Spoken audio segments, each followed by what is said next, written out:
June 4, 1942, Midway Atoll, Pacific Ocean. Dawn rises slowly over a restless sea. The horizon glows faint gold, but the air carries tension so sharp it feels like metal. On the bridge of the Japanese carrier Akagi, officers lean over railings, scanning the sky that stretches endlessly above them. Engines hum below deck, a steady vibration through the steel. While deck crews crouch beside rows of torpedo bombers, their fuel lines already connected. Their warheads glistening in the rising light. Far above, unseen by the men below, a formation of American SBD dive bombers drifts through scattered clouds, engines throttled low, hunting. Their pilots know they have only one chance, one moment, one window in which the fate of the Pacific will tilt. The carriers beneath them, Akagi, Kaga, Soryu, and Hiryu, are the core of Japan's striking power. The same force that shattered Pearl Harbor 6 months earlier. Yet this morning, they move unaware. Their decks cluttered, their fighters out of position. Their commanders convinced the enemy is far away. In a few minutes, miscalculation and overconfidence will ignite into catastrophe. And to understand how Japan's mighty Navy reached this fragile moment, we must return to the chain of decisions that placed it here. In the first months of 1942, the Imperial Japanese Navy moved across the Pacific with a momentum that seemed unstoppable. From the Philippines to Malaya, from the Dutch East Indies to the South Pacific, Japan seized territory with a precision that stunned even its own commanders. The attack on Pearl Harbor had crippled the U.S. Pacific Fleet's battleships, and the psychological shock gave Japan, at least briefly, an aura of invincibility. At the center of this expansion stood Japan's 6 frontline carriers, Akagi, Kaga, Soryu, Hiryu, Shokaku, and Zuikaku. Their air crews, highly trained and combat seasoned, formed the world's most effective naval aviation force. In early 1942, no other navy could match their coordination, discipline, or ability to strike at long range. The sweeping victories of the First Air Fleet created a belief within the Imperial Navy that their strategic vision was correct and that their momentum would continue unbroken. But success brought a dangerous assumption that the enemy was still reeling, still unprepared, still predictable. By March 1942, Admiral Isoroku Yamamoto, Commander-in-Chief of the Combined Fleet, turned his attention to what he believed would be the decisive battle of the Pacific War. Yamamoto was convinced that the United States, even wounded, would not accept a defensive posture forever. He believed that America would rebuild its fleet, restore its industrial output, and respond with overwhelming force. The solution, in his view, was to destroy America's remaining carriers before that industrial tide surged. His target became Midway Atoll, a small, isolated American outpost northwest of Hawaii. More than coral and sand, Midway was strategically vital, a forward base, a refueling point, and a potential springboard for operations toward Hawaii. If Japan seized Midway, they could push their defensive perimeter eastward and force a final carrier battle on terms favorable to them. Japan envisioned a flawless plan: lure out the remaining American carriers, crush them in a decisive, theatrical confrontation, secure Midway as a shield for the Empire's new defensive line. Yet beneath this confidence, cracks had already formed. Japanese victories had stretched their forces thin. Their pilots had flown continuous operations for months with little rest, and the First Air Fleet, though still deadly, was showing signs of fatigue. Even worse, the victory disease, as historians later called it, had taken root. Many Japanese officers believed American morale was broken, that U.S. carriers were hesitant, and that the enemy's response would be slow and disorganized. Japan's operational planning reflected this overconfidence.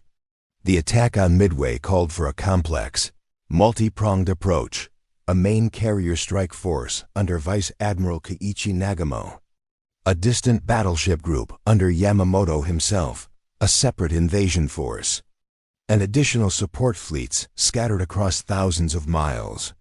The idea was flexibility and overwhelming force. The result, however, was dispersion long distances, fragmented coordination, and delayed communications. At the same time, the U.S. Navy was not as crippled as Japan assumed. Its carriers, Enterprise, Hornet, and the recently repaired Yorktown remained operational. More importantly, U.S. naval intelligence had undergone a quiet transformation. At Station HYPO in Hawaii, a team of cryptanalysts led by Joseph Rochefort had spent months cracking segments of Japan's naval code. JN-25. They worked in small rooms filled with cigarette smoke, scattered note papers, and blackboards covered in pencil marks. Their efforts, once dismissed by some senior officers, were beginning to reveal patterns and intentions hidden within Japan's encrypted communications. By May 1942, Rochefort's team detected references to a location designated AF. They believed it was Midway. Washington doubted the conclusion. Some analysts suggested it could be another Pacific island. To settle the matter, HYPO arranged a simple ruse. Midway sent an unencrypted message reporting a failure in its freshwater system. Days later, Japanese intercepts reported that AF was low on water. The trap was confirmed. Yamamoto's great operation, designed to surprise the Americans, would instead walk directly into an ambush. Still, on the morning of June 4th, the Japanese fleet advanced with confidence. Their carriers carried full air groups, their decks were stocked with torpedoes and bombs, and their commanders believed the Americans had only a vague understanding of the coming attack.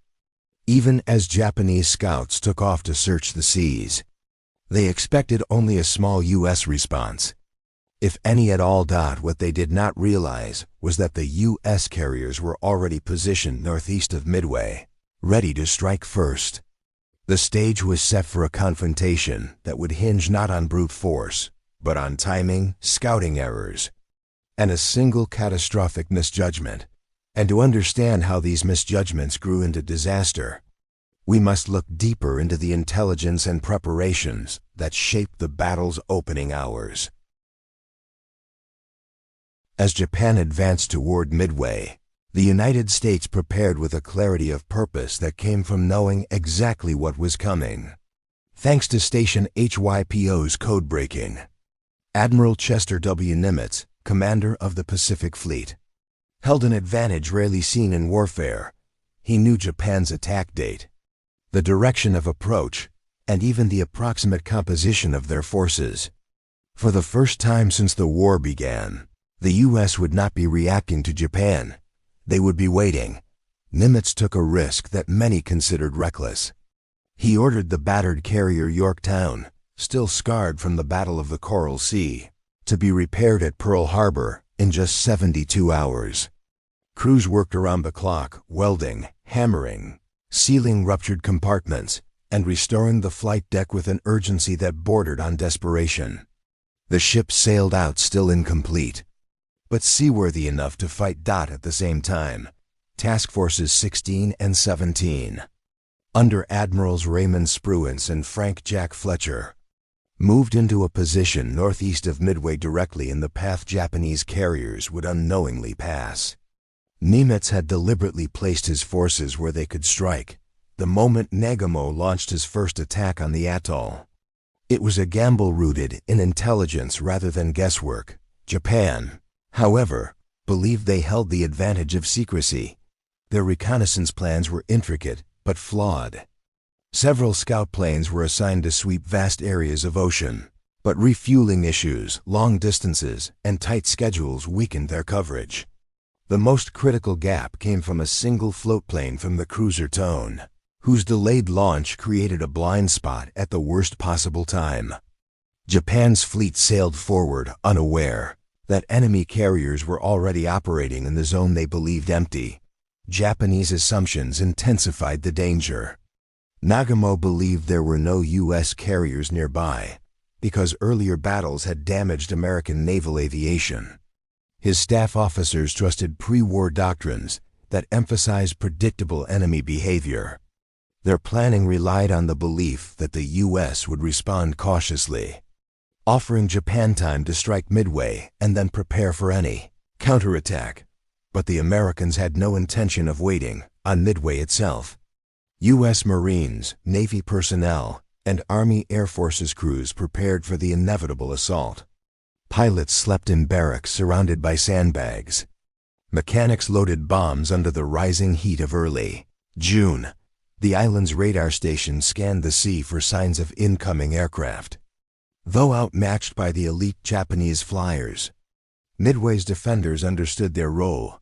They were to buy time, disrupt the first Japanese attack, and force Nagamo into decisions he did not expect to make. And so, when the first Japanese strike group approached shortly after dawn, the island erupted. Anti-aircraft guns hammered upward.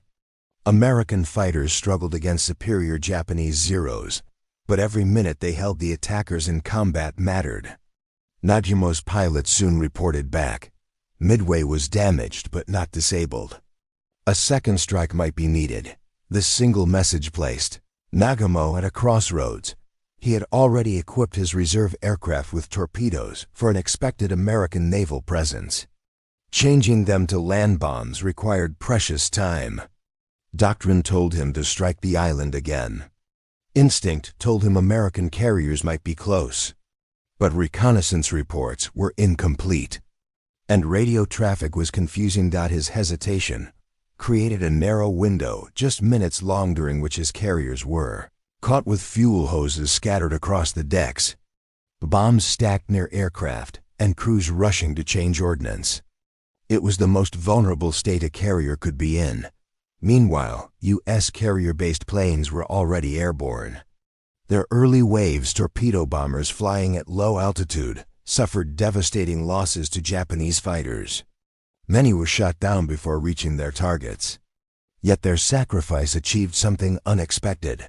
They pulled Japanese fighters down to sea level, leaving the skies above open, high above, undisturbed by enemy fighters.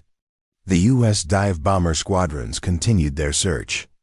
Their approach went unnoticed, their altitude unchallenged. And as they neared the Japanese carrier group, they found the decks exactly as chaos dictated, crowded, overloaded, and exposed. It was here, in these minutes shaped by miscommunication, fatigue, and flawed assumptions, that Japan's fate hung by a thread.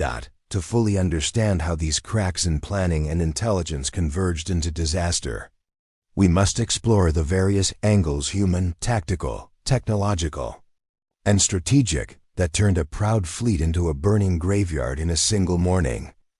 By early 1942, Japan believed it understood the United States. They saw an industrial giant still reeling from Pearl Harbor, a navy hesitant to risk its remaining carriers, and a public unprepared for a prolonged Pacific War. Japanese commanders trusted this assessment so deeply that it shaped every element of the Midway operation. Yet their understanding of American intentions was not only incomplete, it was dangerously out of date. Japan's naval intelligence system operated on rigid assumptions. Analysts relied on pre-war expectations of how the U.S. Navy should behave, rather than how it actually would under the pressure of survival. Reports of American carrier movements were treated as vague possibilities, not urgent warnings. When scouts detected limited U.S. activity near Hawaii weeks before the battle, planners dismissed it as routine. The idea that the U.S. might have decoded Japanese plans was considered nearly impossible. Meanwhile, in the crowded basement rooms of Station Hypo, U.S. cryptanalysts were listening to nearly everything. They tracked logistics requests, convoy movements, and coded references to an objective known only as IF. Japan operated under the illusion of secrecy. The Americans operated with clarity. This imbalance created the foundation of the coming disaster. The clash at Midway was not simply a battle of bombs and torpedoes, it was a collision of intelligence systems. Japan entered the battle blind. The United States entered it with a map. and the consequences of that divide would shape every decision Nagamo made in the hours ahead. This intelligence blind spot directly affected the next critical dimension: how Japanese commanders were forced into a fatal tactical dilemma. Vice Admiral Kiichitsu Nagamo was no amateur. He commanded the same carrier strike force that had devastated Pearl Harbor. But on June 4, 1942, he faced a dilemma no doctrine prepared him for. His first strike on Midway returned with incomplete results. The damage was significant, but the island was still operational. At the same time, scattered reports hinted that American ships might be nearby. The problem was timing, and timing alone. Nagamo had armed his reserve aircraft with torpedoes in expectation of a naval confrontation. To conduct a second strike on Midway, he needed to rearm those planes with bombs suited for land targets. Japanese carriers were incredibly efficient, but even they required nearly an hour to safely switch ordnance. That meant rolling bombs back into storage, removing torpedoes, adjusting fuses, refueling the planes, and preparing the flight decks for launch. Every minute of that process placed the carriers in their most vulnerable state. Nagamo received a late and incomplete scout report indicating American ships to the northeast. But the message arrived after rearming had already begun. To reverse the process would add even more time. Doctrine said to finish what had started: strike Midway again. Instinct whispered a different message: American carriers might already be close. He chose to continue preparations for the second strike. This decision set off a chain reaction. Japanese fighters stayed low, tasked with destroying incoming torpedo bombers. Flight decks filled with half-fueled aircraft and exposed ordnance. Fuel hoses lay stretched across wooden planks. The fleet, usually disciplined and coordinated, became a snapshot of chaos. And it was in this compromised moment that the Americans found them, because another dimension of the battle, hidden beneath fire and smoke, was shaping the outcome as well: the condition of Japan's air crews. Japanese naval aviators in 1942 were some of the most skilled in the world. They trained for years, endured brutal selection processes, and executed long-range operations with unmatched precision. Yet by the time they reached Midway, the cost of Japan's early victories had taken a silent toll. These crews had been fighting nonstop for 6 months. Many had participated in Pearl Harbor, the Indian Ocean raids, and the rapid Pacific offensives.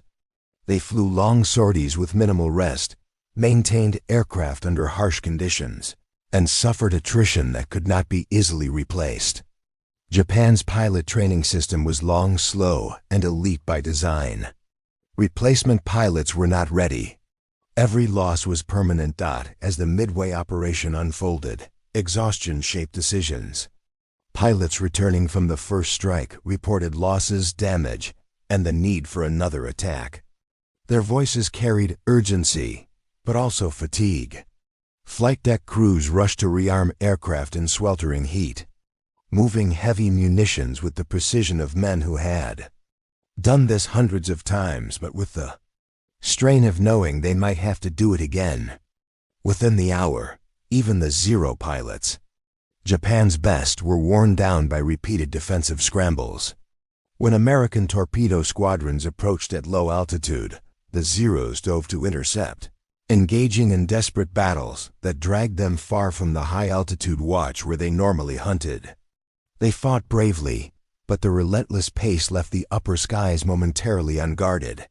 And at that exact moment, American dive bombers appeared descending from the sun onto carriers full of fuel, bombs, and fatigue. The human factor, often invisible in grand strategy, became the silent lever that tipped the battle toward catastrophe. To understand how these human pressures intertwined with other hidden dynamics of the battle, we must turn to the next set of angles: technological, operational, and adversarial, that completed the trap closing around the Japanese fleet.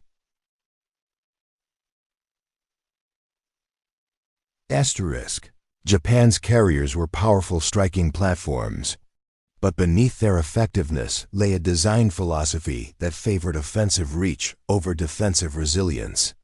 Their flight decks were made of wood, lighter and easier to repair, but far more flammable than the armored decks used by the British. Their hangars were open, allowing quick movement of aircraft, but also allowing fire to spread with devastating speed. Fuel lines ran beneath the deck, feeding aircraft rapidly, yet creating a lattice of explosive potential. In contrast, the United States arrived at Midway with a different technological mindset. The Douglas SBD Dauntless dive bomber, slow and rugged, was built for precision. Its pilots trained relentlessly to strike from steep angles, releasing bombs that could penetrate decks with lethal accuracy.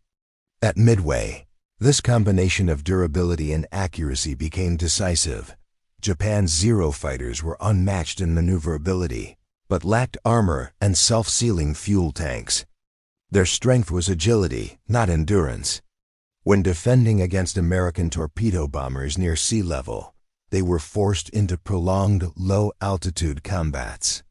This left them far from the upper air, where they might have intercepted the dive bombers.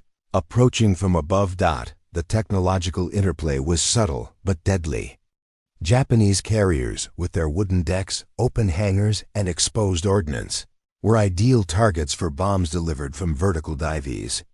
The Dauntless was designed exactly for this task, and when American dive bombers broke through the clouds at 10:22 a.m., the weaknesses Japan had lived with for years suddenly became fatal.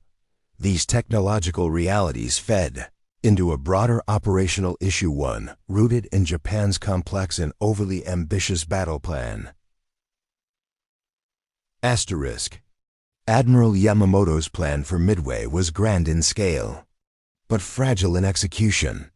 He attempted to coordinate multiple fleets spread across thousands of miles, the carrier strike force under Nagamo, a battleship group under his own command, a separate invasion force, and additional supporting vessels positioned at distant flanks. On paper, it offered flexibility and overwhelming pressure. In practice, it diluted Japan's strength.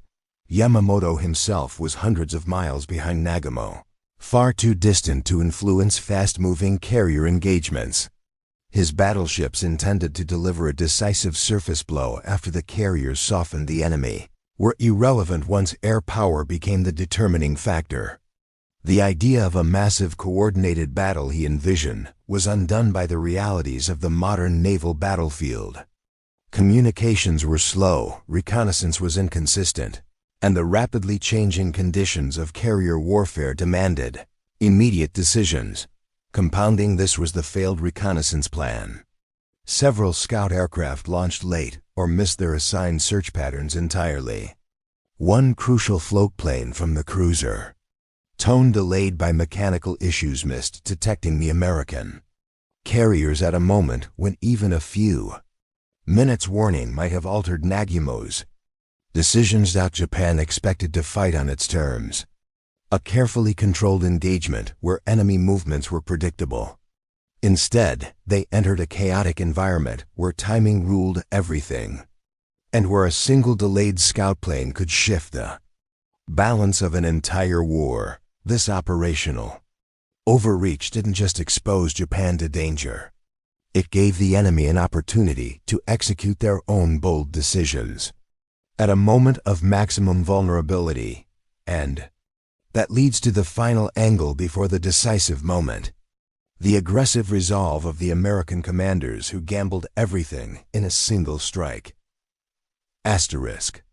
The American response at Midway was defined by boldness. Nimitz, Spruance, and Fletcher understood that waiting for the perfect moment could mean losing their carriers and with them, the Pacific. So they chose a strategy that carried immense risk: launch immediately, strike quickly, and trust that chaos on the Japanese decks would favor them. Admiral Raymond Spruance, new to carrier warfare, relied heavily on the judgment of experienced air group commanders. He ordered the first strike from Enterprise and Hornet, even before the exact position of the Japanese fleet was known. His reasoning was simple. Japan had already launched its strike at Midway, meaning their decks would be cluttered with returning aircraft. A fast American attack could catch them during their most vulnerable moment. This decision changed the outcome of the battle. American squadrons flew separately, searching against the clock. Many never found the target. Torpedo Squadron 8 from Hornet was annihilated, every plane shot down, only one survivor. Yet their sacrifice forced the Japanese fighter cover downward, clearing the skies above. Then came the moment of alignment. The dive bomber squadrons from Enterprise, led by Commander Clarence McCluskey, spotted the wake of a lone Japanese destroyer and followed it to Nagumo's carrier group. These pilots, running low on fuel and time, chose to attack immediately, their timing guided by instinct, training, and determination matched perfectly with the Japanese fleet's most vulnerable state. And when their dive brakes opened and their aircraft tipped into steep descents, the battle entered its irreversible turning point. The convergence of these angles: intelligence failure, tactical dilemma, exhaustion, technological vulnerability, operational overreach, and American resolve formed the trap that was about to close. Now comes the decisive moment when everything changes. The decks of the Japanese carriers are still burning when the next wave of American planes arrives. Thick smoke twists into towering columns, rising thousands of feet before dissolving into the Pacific wind. Below, the once proud strike force that carried Japan's hopes is reduced to a scattering of wounded silhouettes struggling to stay afloat. Only one carrier remains fully operational. Hiryu, Admiral Taman Yamaguchi, calm even in disaster, refuses to yield. His remaining pilots prepare for a counterstrike, engines shaking violently as they fight for altitude. Their mission is singular: hit the American carriers before the day is lost. At 10:40 a.m., Hiryu's first strike finds the USS Yorktown. Bombs fall through sunlight and cloud, piercing the carrier's deck, erupting in sheets of flame that send sailors running through corridors filled with choking smoke. The Yorktown lists sharply, her engines struggling, but American damage control teams fight back with practiced precision. Within minutes, the fires are contained. Within an hour, she is moving again. Japan misreads this resilience. Their returning pilots report a burning, crippled carrier. They believe they have sunk a giant. And so Yamaguchi orders a second strike, one that falls again upon the same target. Torpedoes slam into Yorktown's hull, buckling metal and opening wounds deep below the waterline. This time, the ship cannot recover. The crew is ordered to abandon her. Yet even as she drifts, half submerged, Yorktown has already done her part. She has absorbed two separate attacks that might have crippled the rest of the U.S. fleet. Her sacrifice buys the time needed for America's next decisive stroke. By mid-afternoon, the Americans locate Hiryu. SBD dive bombers from Enterprise and Hornet converge on her position. The carrier appears almost serene against the blue expanse, her decks clear, her aircraft neatly arranged, her crews unaware that two full squadrons have broken through Japan's fighter screen. At 5:03 p.m., shadows fall across the deck as the first American planes roll into their dives. The sky seems to collapse downward in a series of screaming arcs. Bombs streak through the air, trailing white ribbons before crashing into Hiryu's flight deck. Explosions rip upward in violent bursts of orange and black. Fuel ignites instantly. Aircraft detonate in chains of fire. Men are thrown into the sea as shrapnel tears across the deck like a storm of metal. Within minutes, Hiryu is no longer fighting for victory, but for survival. Yamaguchi, refusing evacuation, stands amid the smoke, determined to remain with his ship. By nightfall, the carrier is mortally wounded, her engines silent, her skeleton glowing from deep fires spreading through every compartment. With Hiryu's destruction, all four Japanese carriers sent to Midway Akagi, Kaga, Soryu, and Hiryu are either sunk or burning beyond salvation. The naval spearhead that once terrorized the Pacific is shattered in a single day, but the magnitude of this catastrophe is not yet fully understood. Scattered Japanese destroyers search through the darkness for survivors, while struggling to comprehend the scale of the loss. Across the water, American sailors watch the horizon still lit by distant flames. Knowing they have struck a blow Japan may never recover from. Dawn brings only silence. Oil slicks drift across the waves. Wounded men cling to debris. The sky above is empty of fighters, and the sea that once served as a stage for two expanding empires now feels eerily calm, as if mourning the end of an era. Yet what happened at Midway is more than the sinking of ships. It is the collapse of a strategy years in the making. A miscalculation so deep that it unravels the very structure of Japan's naval doctrine.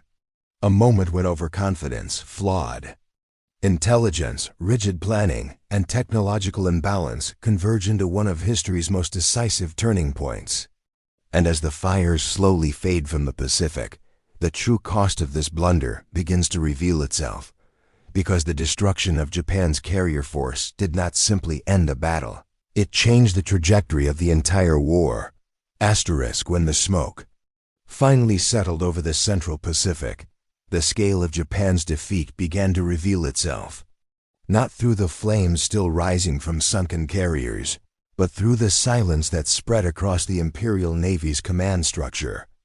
Messages from the fleet were fragmented. Reports were incomplete. But the numbers that reached Tokyo were devastating.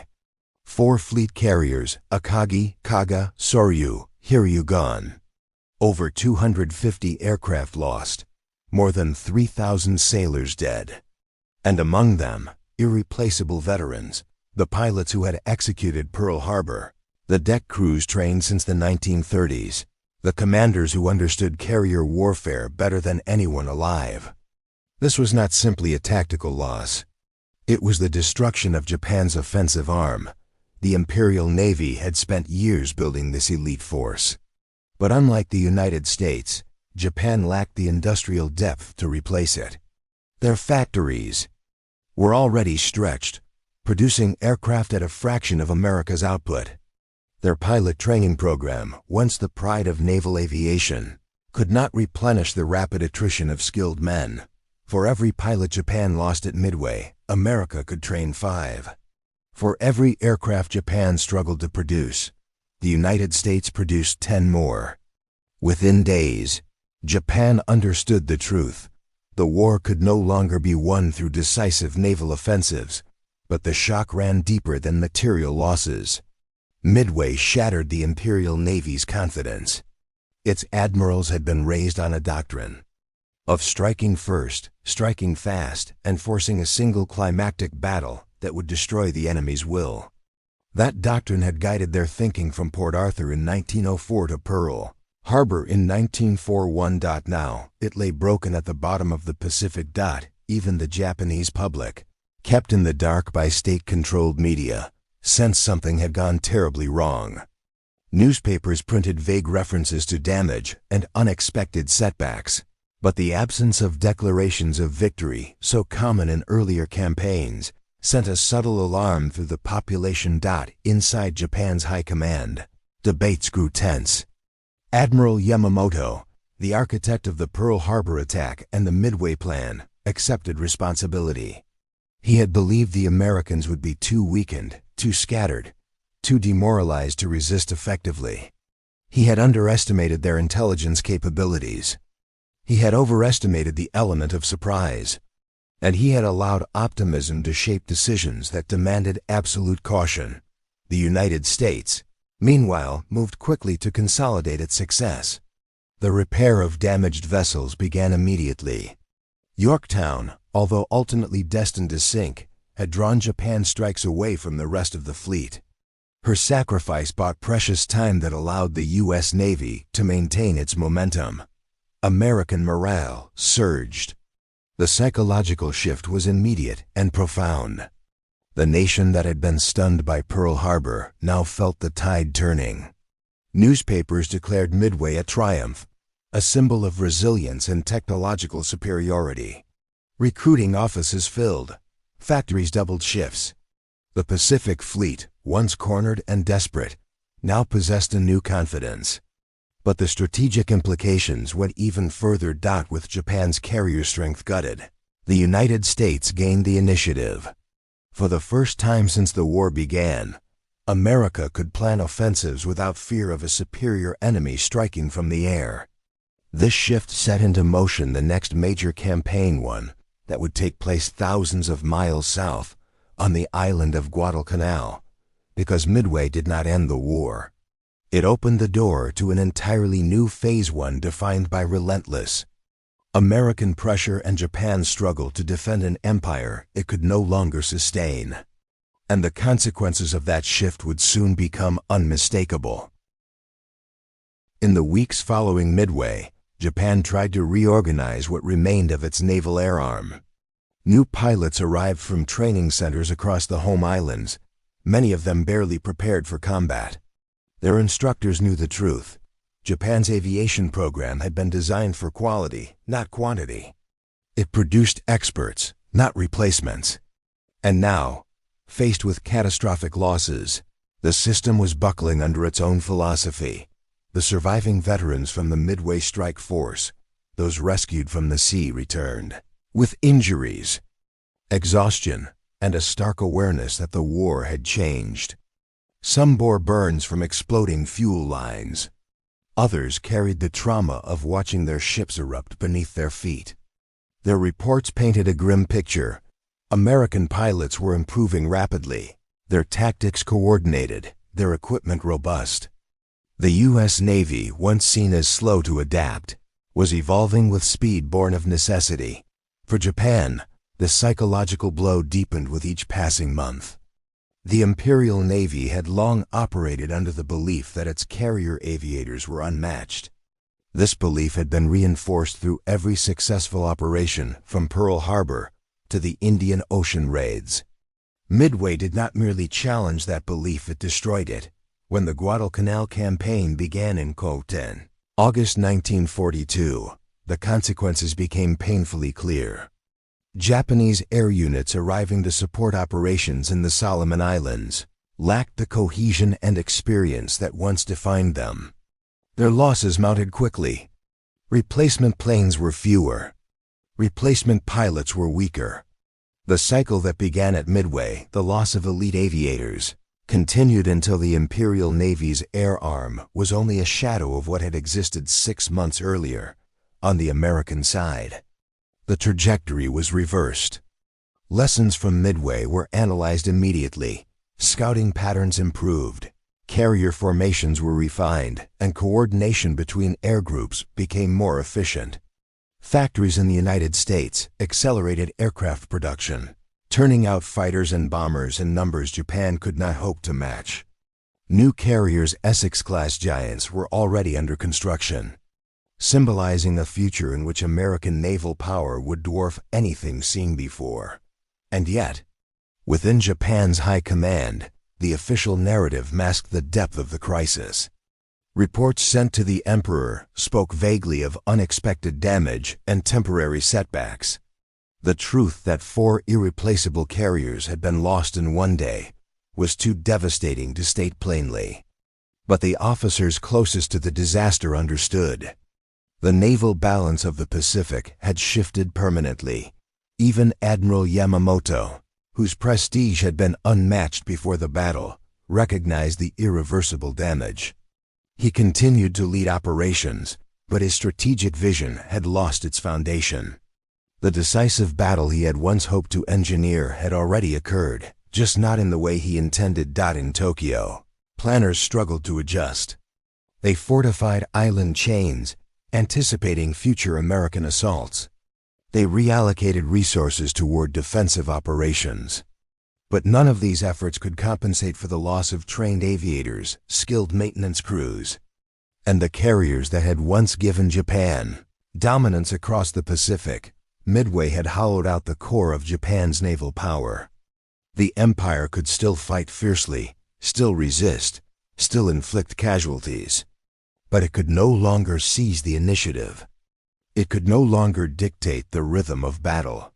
The Pacific War had become a struggle of endurance, one in which industrial strength, not tactical brilliance, would determine the future.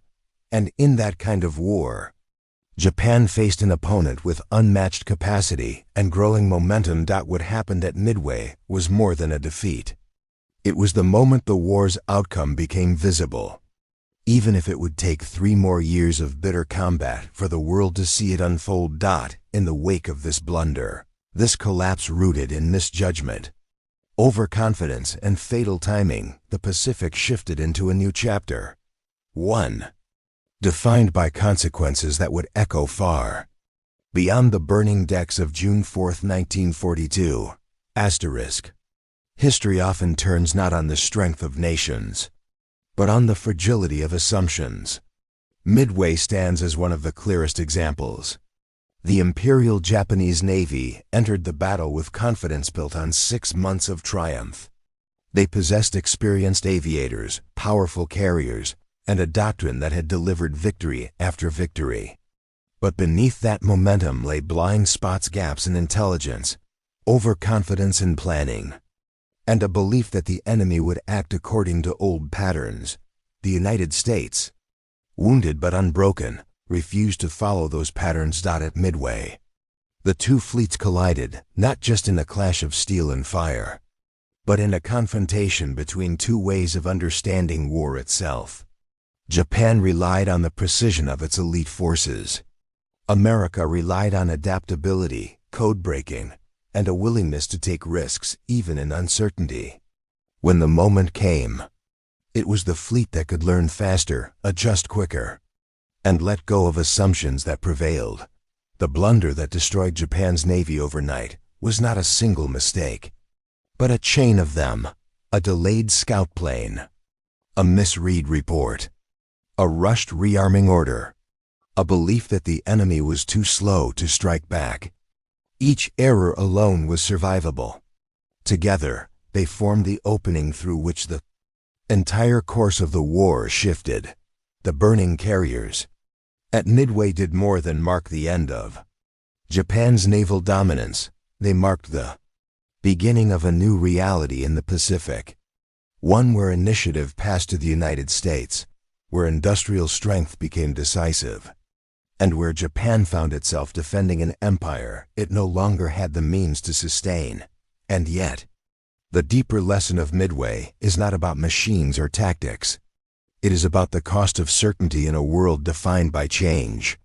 The battle reminds us that even the strongest forces can falter when they assume victory is inevitable. Even the most disciplined fleets can fall when they fail to question their own beliefs. Midway endures because it shows how quickly power can shift, how thin the line is between dominance and disaster, and how, in a single morning, the fate of nations can turn on decisions measured in minutes.